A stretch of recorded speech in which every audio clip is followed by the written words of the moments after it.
বাংলাদেশের একটা প্রতিষ্ঠিত রাজনৈতিক দলের একজন সভাপতিকে এভাবে আর্মির সৈনিক আর পুলিশের কনস্টেবল দিয়ে আঘাত করে রক্তাক্ত করার নজির বাংলাদেশের ইতিহাসে আর আছে কিনা, এই ঘটনা কোনো স্বাভাবিক ঘটনা নয় বলে আমরা মনে করি। জাতীয় নাগরিক পার্টি এনসিপির ৮ সদস্যের একটি প্রতিনিধি দল চায়না সফরে গিয়েছিল। আমরা সেখান থেকে সরাসরি আজকে এয়ারপোর্ট থেকে এখানে এসেছি, কারণ আমাদের ফ্যাসিস্ট বিরোধী লড়াইয়ের সহযোদ্ধা এবং আওয়ামী ফ্যাসিবাদের বিরুদ্ধে যিনি অসংখ্যবার নিজের রক্ত দিয়েছেন, রাজপথে লড়াই করেছেন, আমাদের অভ্যুত্থানের সহযোদ্ধা, বাংলাদেশের অন্যতম রাজনৈতিক দল গণ অধিকার পরিষদের সংগ্রামী সভাপতি আমাদের নুরুল হক নূর ভাই, তার উপরে আপনারা দেখেছেন যে কয়েকদিন আগে কিভাবে একটা রক্তাক্ত হামলা হয়েছে। বাংলাদেশের একটা প্রতিষ্ঠিত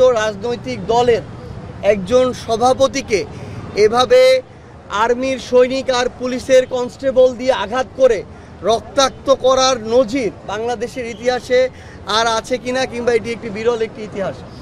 সো এই অভ্যুত্থান পরবর্তী বাংলাদেশে অভ্যুত্থানের সামনের সারির একজন সহযোদ্ধার সাথে এই ঘটনা কোনো স্বাভাবিক ঘটনা নয় বলে আমরা মনে করি, এবং সেই জায়গা থেকে এই ঘটনাকে অত্যন্ত গুরুত্বের সাথে দেখে আমরা সরাসরি আজকে আমাদের সহযোদ্ধা গণ অধিকার পরিষদের সভাপতি নুরুল হক নূর ভাইকে দেখতে এসেছি।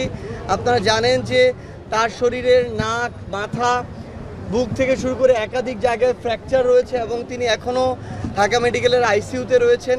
আমরা তার উত্তরোত্তর সুস্থতা কামনা করছি এবং ইতিমধ্যে এই বিষয়ে বিচারিক প্রক্রিয়ার জন্য যে তদন্ত কার্যক্রম শুরু হয়েছে এবং এই জায়গায় যে ব্যবস্থা নেওয়া হচ্ছে, আমরা বাংলাদেশে একটি দৃষ্টান্তমূলক একটি ব্যবস্থা দেখতে চাই। কোনো ধরনের অপকর্ম, ষড়যন্ত্রকে বিন্দুমাত্র প্রশ্রয় দেওয়া হবে না। জনগণ রাজপথ যেভাবে বেছে নিয়েছিল ফ্যাসিস্ট তাড়ানোর জন্য, ফ্যাসিস্টদের পক্ষের যে কোনো ষড়যন্ত্র মোকাবেলা করার জন্য প্রয়োজনে আবার রাজপথ বেছে নেবে বাংলাদেশের এই ছাত্র জনতা।